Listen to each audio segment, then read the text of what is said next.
جنت البقیع مسلمانوں کا پہلا منظم قبرستان ہے۔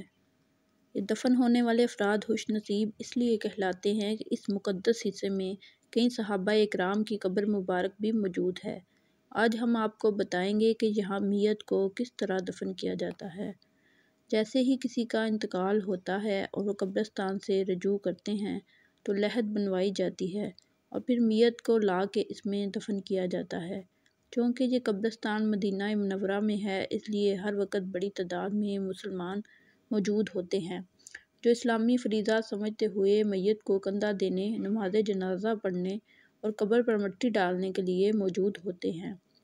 ایک مسلمان کے لیے دوسرے مسلمان کی قبر پر مٹی ڈالنا باعث ثواب ہے۔